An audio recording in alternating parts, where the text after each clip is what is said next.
20 minute में 20 खबर में आपका स्वागत है और मैं हूं आपके साथ आरजू साईं। हम अगले 20 मिनट में आपको देश और दुनिया के बीच ऐसी खबरें बताने वाले हैं जो इस वक्त न केवल सुर्खियों में हैं बल्कि दिलचस्प और अहम भी हैं। तो शुरू करते हैं 20 मिनट में 20 खबरों का सिलसिला। सबसे पहले देखेंगे राजस्थान की कौन कौन सी खबर इस वक्त अहम है।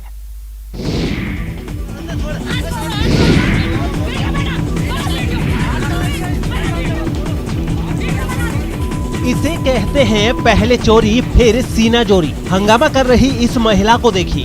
मोहतरमा ने मास्क नहीं लगाया था और जब पुलिस वालों ने टोका तो अपनी गलती मानने की बजाय बीच सड़क पर बवाल मचा दिया। मोहतरमा इतने गुस्से में थी कि नियम कानून के साथ साथ लाज लिहाज को भी ताक पर रख दिया और पुलिस वालों से उलझ पड़ी। बीच सड़क पर मचे संग्राम की ये तस्वीरें आई हैं भरतपुर के कुम्हेर गेट चौराहे से, जहां मास्क नहीं पहनने पर अपने बेटे के साथ बाइक पर जा रही महिला को पुलिस वालों ने रोक दिया। फिर क्या था, मोहतरमा देखते ही देखते अपने तेवर में आ गई। गंदी गंदी गालियां बकती महिला ने पुलिस वाले की वर्दी तक उतरवा देने की धमकी दे डाली। महिला अपने कपड़े फाड़ने पर उतारू हो गई और बोलने लगी कि चल बना मेरा वीडियो। बीच सड़क पर काफी देर तक महिला का हाई वोल्टेज ड्रामा चलता रहा। हंगामे की खबर मिलने के बाद मौके पर कोतवाली SHO राम किशन यादव भी पहुंचे और महिला और उसके बेटे को गिरफ्तार कर लिया गया। साथ ही बाइक भी जब्त कर ली गई।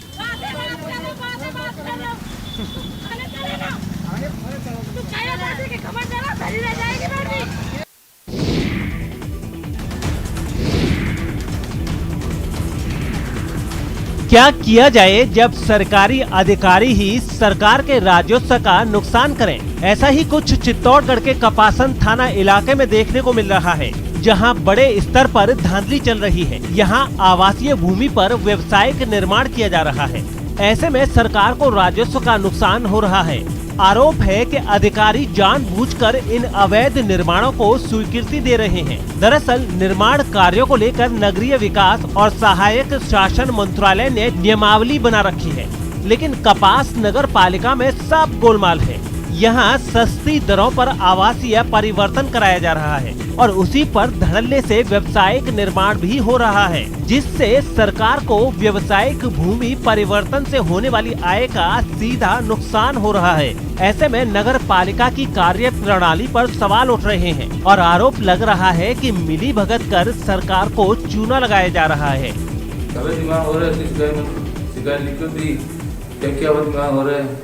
इसका परमिशन दी, आवश्यक है, व्यवसाय है, इसके में अवगत कराए ना, ये अवगत कराए ना कुछ कराए मेरे को।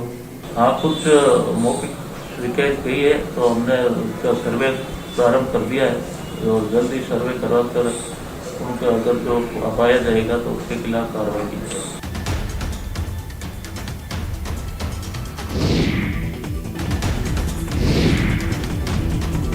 क्या ये कूड़ा घर है? अरे ये तो सड़क पर नाला बह रहा है। अरे भाई, ये कहाँ आ गए हम? हैरान मत होइए, ये भरतपुर नगर निगम की कारगुजारियां हैं, जिसने शहर की बदसूरत तस्वीर बना दी है। दावे तो ऐसे बड़े बड़े कि आसमां को धरती पर ला देंगे, लेकिन सच्चाई ये है कि जिस शहर को संवारने का जिम्मा नगर निगम पर है, उसे बदसूरत बनाकर छोड़ दिया जाता है। मौसम की पहली बारिश ने नगर निगम के दावों की पोल भी खोल दी है। हर गली, हर मोहल्ले में नाला बहने लगा। शहर के मेन मार्केट से जामा मस्जिद इलाके में तो पानी दुकानों में भी घुस गया, वो भी तब जब निगम ने दावा किया था कि शहर के 80% नालों की सफाई हो चुकी है। लेकिन नालों की सफाई कितनी सफाई से की है, ये तो कूड़े घर में तब्दील हो चुके नाले बखूबी बयां कर रहे हैं। नालों में गंदगी का अंबार है और नाले सड़क पर बहने लगे हैं। निगम की ऐसी सफाई व्यवस्था पर विपक्ष हमलावर है और धांधली का आरोप लगा रहा है। नगर निगम में सफाई के नाम पर लीपापोती, निगम कह रहा है सफाई हो चुकी है, लेकिन धरातल पर सफाई नहीं हुई है। इसका प्रत्यक्ष को प्रमाण की आवश्यकता नहीं। कई नाले मैं बता सकता हूँ शहर के जो गंदगी से भरे पड़े हैं।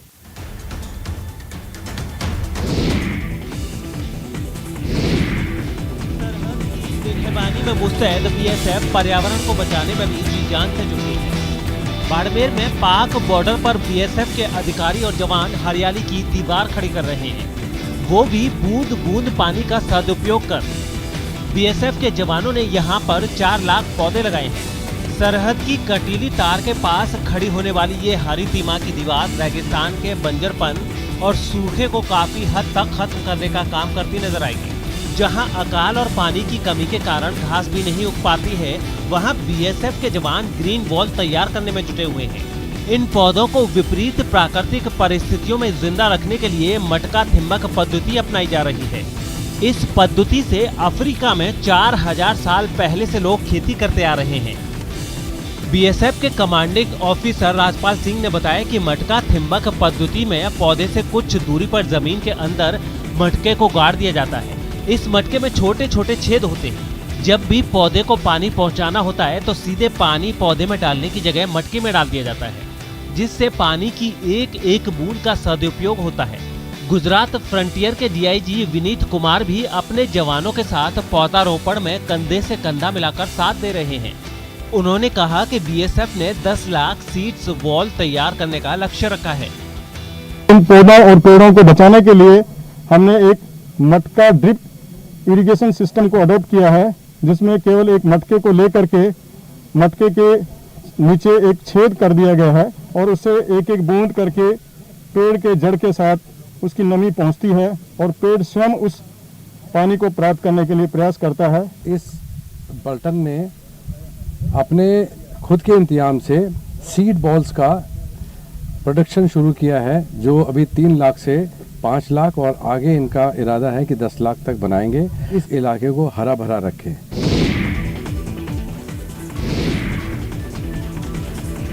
चूरू के सुजानगढ़ का दिशा शेखावटी संस्थान इन दिनों सुर्खियों में है। महिलाओं के उत्थान के लिए इस संस्थान में काम कर चुकी दिशा टंडन को देश भर में लीग से हटकर काम करने के लिए plan international change maker award से सम्मानित किया गया है। ऑनलाइन आयोजित इस कार्यक्रम में देश के कुल 30 लोगों को अवार्ड से सम्मानित किया गया, जिसमें राजस्थान से सुजानगढ़ के दिशा शेखावटी महिला और बालिका विकास संस्थान की सचिव अमृता चौधरी ने दिशा टंडन को नॉमिनेट करके भेजा था और दिशा ने पहला स्थान पाकर प्रदेश का गौरव बढ़ाया है। अमृता चौधरी ने बताया कि 2017 में दिशा टंडन अपनी एक सहपाठी के साथ 10 दिनों के लिए चेन्नई से सुजानगढ़ आई थी और दिशा शेखावटी संस्थान के कार्य क्षेत्र में बदलाव और नवाचार को लेकर जुट गई। संस्थान में ही होने वाली गतिविधियों और समाज सुधार के लिए किए जा रहे कार्यों और महिला उत्थान की गतिविधियों से दिशा टंडन काफी प्रेरित हुई, जिस पर दिशा ने एक दस्तावेज भी तैयार किया। कोरोना काल में भी दिशा ने सुजानगढ़ में महिला उत्थान को लेकर लगातार 9 महीनों तक उत्कृष्ट कार्य किया। आज पूरे इंडिया के अंदर विनर रही है, तो मैं धन्यवाद देती हूँ दिशा टंडन और प्लान इंडिया को। और मैं युवाओं से अपील करती हूँ कि हर युवा इसी तरह से आगे आए और अपना योगदान दे, ताकि ये देश आगे बढ़ सके। अपने देश के सारे युवाओं से ये प्रार्थना करूँगी कि जो उम्र है वो सिर्फ एक नंबर है और सबको ऐसे ही एक दूसरे की मदद करते हुए आगे चलते रहना चाहिए। कभी ना कभी कोई आपकी भी मदद करेगा।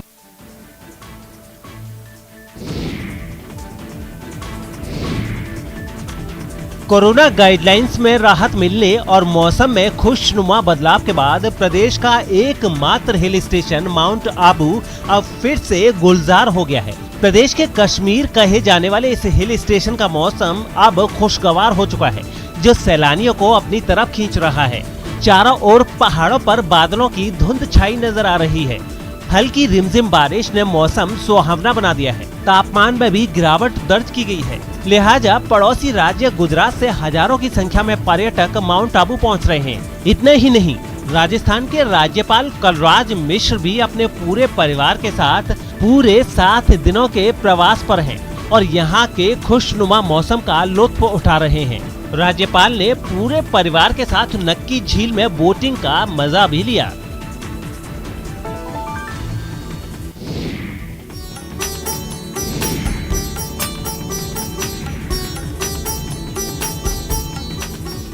भगवान जगन्नाथ को पौराणिक परंपरा के अनुसार स्नान करवाया जा रहा है।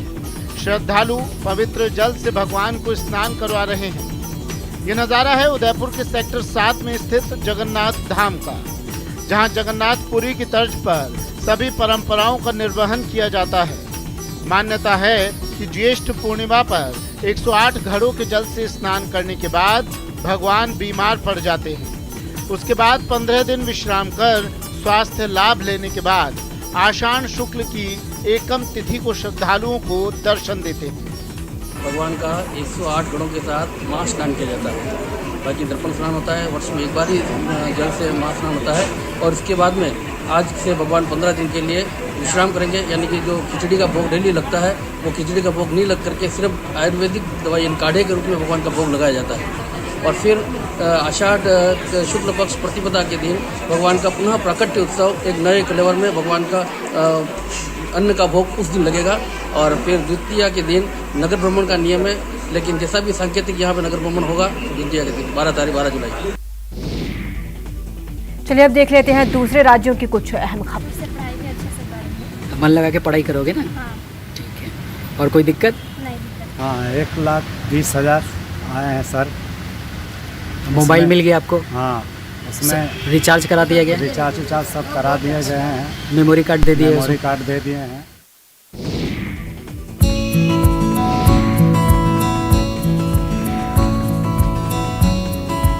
कोरोना वैक्सीन की सर्टिफिकेट दिखाइए और राशन से भरा झोला मुफ्त ले जाइए। गया के सोनू सूद के नाम से चर्चित समाज सेवी विवेक कल्याण की अनोखी पेशकश इतनी कारगर साबित हुई कि गांव-गांव में वैक्सीन लेने वालों का तांता लग गया। यही नहीं, 3 दिन के अंदर 2000 से भी ज्यादा ग्रामीणों ने टीका लगवा लिया और पहुंच गए अनाज से भरा झोला लेने। गया के सोनू सूद ने किसी को निराश नहीं किया और सबकी झोली सौगातों से भर दी। इससे बहुत अच्छा पहल है कि लोगों को भी, जिसे राशन लोग बांट भी रहे हैं, तब उनसे यही निवेदन करना चाहते हैं, उनके साथ एक पहल भी रखिए कि जो राशन हम दे रहे हैं एक वैक्सीन के रूप में आप वैक्सीन लीजिए, क्योंकि गाँव को बचाना बहुत ज़रूरी है। क्योंकि गाँव अगर बच गया तो पूरे देश बच गया, क्योंकि तीसरी लहर आने का शंका है।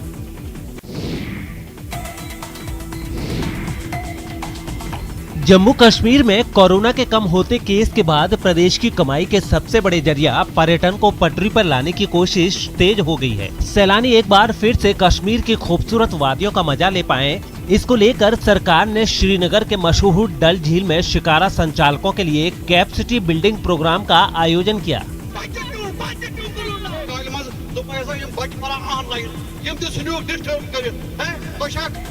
राज्य के पर्यटन विभाग की ओर से आयोजित इस कार्यक्रम में शिकारा संचालकों और हाउस बोट ओनर्स शामिल हुए। मनोहारी घाटियों से घिरे डल झील के बीचों बीच आयोजित इस कार्यक्रम में स्थानीय कलाकारों ने रंगारंग सांस्कृतिक प्रस्तुतियां पेश की।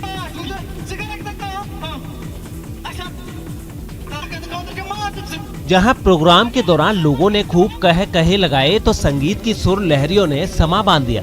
पर्यटन विभाग के सचिव सरपद हफीज ने कहा कि विभाग की कोशिश है कि कोरोना प्रोटोकॉल का पालन करते हुए राज्य में पर्यटन को पटरी पर लाया जाए। इसके लिए न सिर्फ डल झील बल्कि दूसरी जगहों पर भी ऐसे कार्यक्रमों का आयोजन कर पर्यटन से जुड़े लोगों को ट्रेंड किया जा रहा है। जम्मू में जो हमारे एरियाज हैं, पत्नी टॉप है, बाकी एरियाज हैं, कटरा है, हम हर जगह SOPs जो हैं उनको बारे में ट्रेन करें।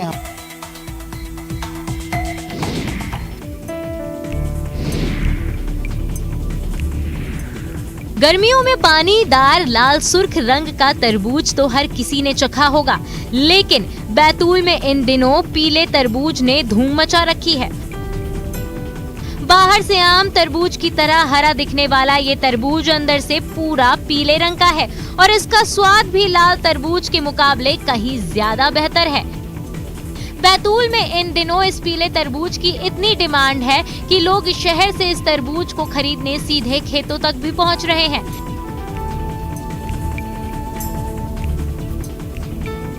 किसान श्याम पवार को उम्मीद नहीं थी पीला तरबूज इस कदर धमाल मचा देगा। श्याम की माने तो पहली बार लोगों ने इसे तरबूज ही नहीं माना।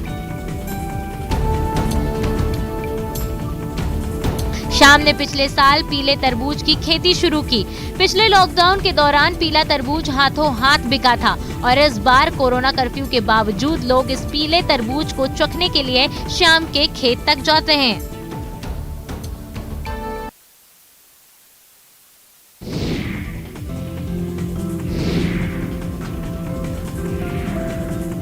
आम आम के आम गुठलियों के दाम, यह कहावत धार के बदनावर के एक कलाकार ने सही साबित कर दी है। बदनावर के गोवर्धन सिंह पवार ने आम की गुठलियों पर दिग्गज हस्तियों के चेहरे बनाकर उन्हें जीवंत कर दिया। विद्युत वितरण कंपनी में लिपिक के पद पर तैनात गोवर्धन सिंह ने प्रधानमंत्री नरेंद्र मोदी, सीएम शिवराज सिंह चौहान, दिग्विजय सिंह समेत कई प्रमुख हस्तियों और फिल्मी कलाकारों के चेहरे आम की गुठलियों पर बना डाले।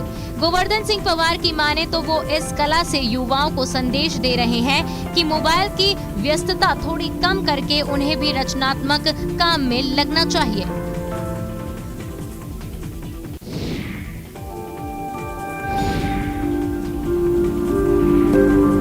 प्राकृतिक सुंदरता में लोगों को मन लुभाने की अद्भुत शक्ति होती है।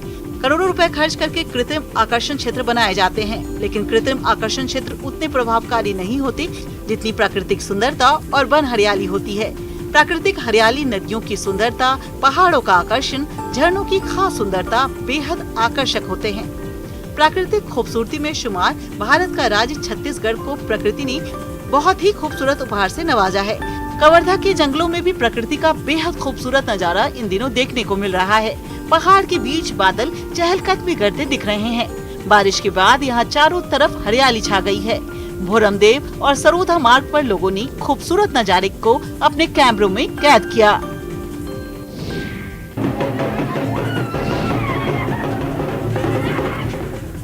गर्मी का मौसम अब अपने आखिरी दिनों में है और मानसून की झमाझम बारिश ने धरती माँ के तपते आंचल को सराबोर कर दिया है। ऐसे में धरती माँ के सच्चे पुत्र किसानों ने खेतों की ओर रुख किया है। ऐसे में त्योहार मनाना तो बनता है। कर्नाटक के कलबुर्गी में भी किसानों ने कारा हन्नीम का आयोजन किया। इस दौरान किसानों ने अपने बैलों को नहाने के बाद आकर्षक ढंग से सजाया। किसानों ने बैलों की अलग अलग रंगों से पेंटिंग की, उनके सींगों पर रिबन और घुंघरू बांधे, साथ ही ललाट पर रंग बिरंगा फुदना भी बांधा और तिलक लगाकर उनकी पूजा भी की। इस दौरान तासे की ताल पर ठुमके भी लगाए गए, जिसके बाद बैल दौड़ का आयोजन किया गया, जिसमें रंग बिरंगे नजर आ रहे बैलों ने दौड़ लगाई। दरअसल ये पर्व हमारी संस्कृति का अहम हिस्सा रहा है और इस समय जब खेती में आधुनिक यंत्रों का उपयोग कम होने लगा है, बैलों का महत्व दिखाने का ये एक बड़ा ही अवसर है।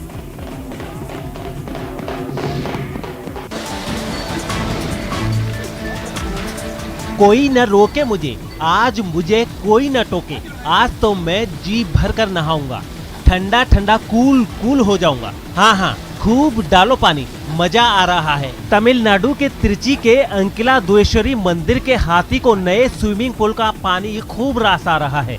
वो इस पल का भरपूर लुत्फ उठा रहा है। पानी में लेटना और ऊपर से मसाज, हाथी को सर्व सुख मिल रहा है। मंदिर के हाथी के लिए इस नए स्विमिंग पूल का निर्माण Hindu religious and charitable endowment ने लॉकडाउन के दौरान कराया है, ताकि लॉकडाउन के कारण हाथी को पानी की कमी न पड़ जाए। 400 स्क्वायर फीट में बना ये स्विमिंग पूल 10 फीट गहरा है, जो कि मंदिर के नाचिया थोरपे गार्डन के बीच है। इस बगीचे में लगे बोरवेल से ही पूल में पानी डाला जाता है। इसके अलावा हाथी के मॉर्निंग वॉक के लिए रास्ते के निर्माण के साथ हाथी के स्पेशल बगीचे के लिए बड़ी संख्या में पौधे भी लगाए जा रहे हैं। यानी मंदिर ट्रस्ट की ओर से इस हाथी को ठंडा ठंडा कूल कूल करने के सारे इंतजाम किए जा रहे हैं।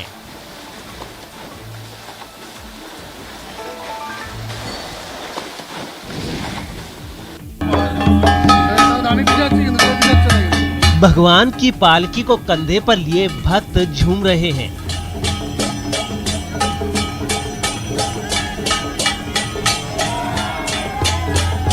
ढोल और घंटे की मधुर आवाज से मन को मानो परम आनंद प्राप्त हो रहा है।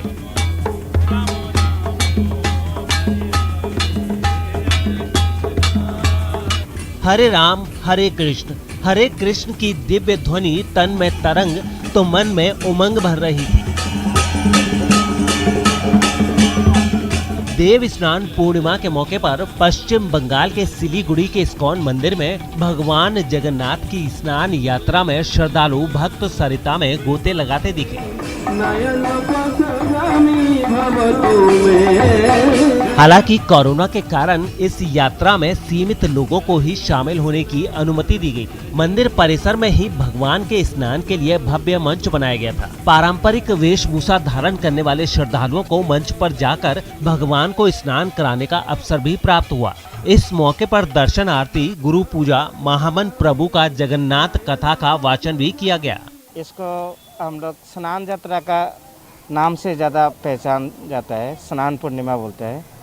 तो स्नान पूर्णिमा ही भगवान जी का, जगन्नाथ जी का आविर्भाव तिथि के रूप में है।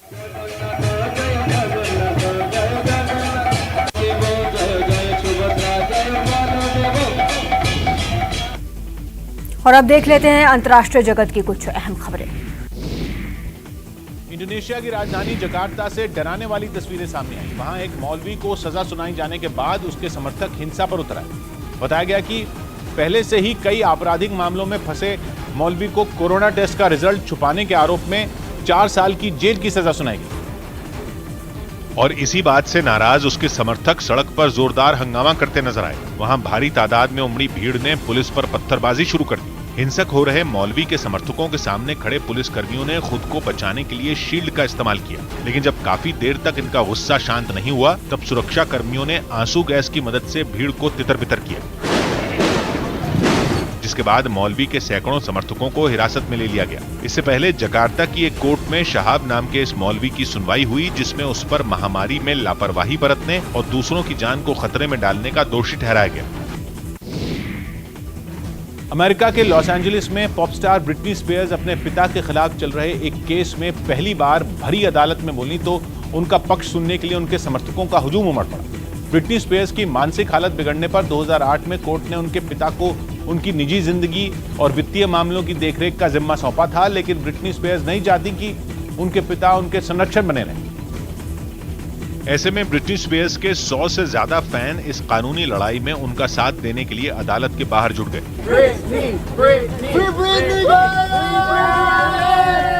ब्रिटनी स्पीयर्स का कोई फैन उनका कटआउट लेकर पहुंचा तो कोई उनकी तस्वीर वाली टी शर्ट पहना नजर आया। उनका एक समर्थक तो उन्हें आजाद करने के नारे लिखे चश्मे, हार और अंगूठियां पहनकर उन्हें इंसाफ दिलाने की मांग उठाता दिखाई दिया।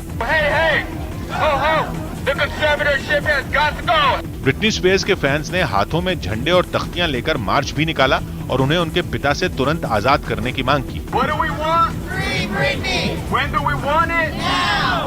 ब्रिटनी स्पीयर्स के फैंस का मानना है कि उनके पिता के हाथों में उनकी जिंदगी की डोर देना ब्रिटनी स्पीयर्स के संवैधानिक हक का हनन है, क्योंकि बालिग होने के बावजूद वो अपनी जिंदगी के फैसले खुद नहीं ले सकते।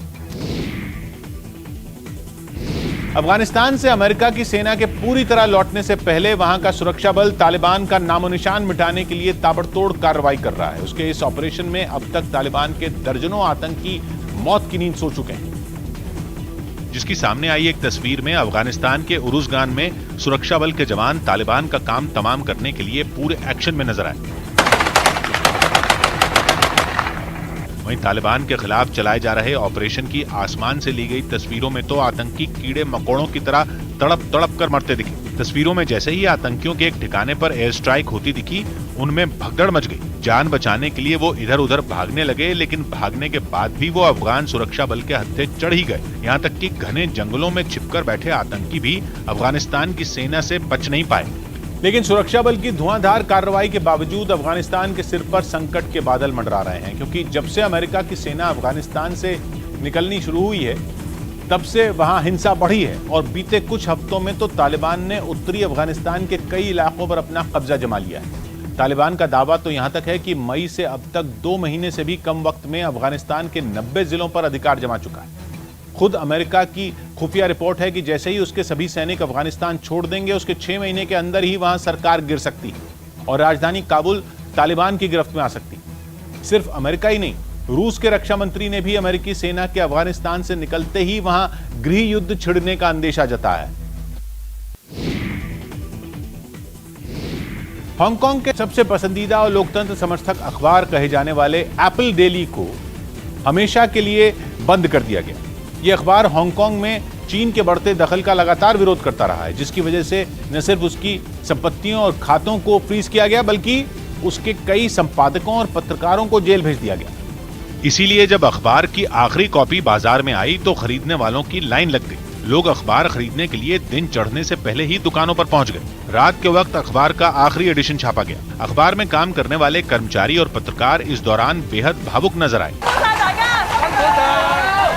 सभी लोग अपनी अपनी कुर्सियों से उठे और इमारत में एक जगह इकट्ठा हुए। उन्होंने तालियां बजाकर एक दूसरे का हौसला बढ़ाया। अखबार में काम करने वाले पत्रकारों ने चीन पर बोलने की आजादी छीनने का आरोप लगाया। बताया गया कि हांगकांग में नेशनल सिक्योरिटी लॉ पास लागू होने के बाद से ही ये अखबार चीन के निशाने पर आ गया था। अखबार बंद होने का दुख कर्मचारियों के चेहरों पर साफ नजर आया। कई लोग अपनी रोजी रोटी के लिए भी परेशान दिखे। लेकिन उनका हौसला बढ़ाने के लिए सैकड़ों की तादाद में लोग अखबार के दफ्तर के बाहर इकट्ठा हो गए। ये लोग आधी रात को अपने पसंदीदा अखबार को अलविदा कहने पहुंचे थे। इन लोगों ने अपने फोन की लाइटें जलाकर पत्रकारों और अखबार के साथ खड़े होने का संदेश दिया। अखबार ने आखिरी दिन 10 लाख कॉपियां छापी, जिन्हें लेने के लिए लोग लंबी लाइन लगाकर खड़े नजर आए। फिलहाल इतना ही। आप देखते रहिए न्यूज़ 18 राजस्थान।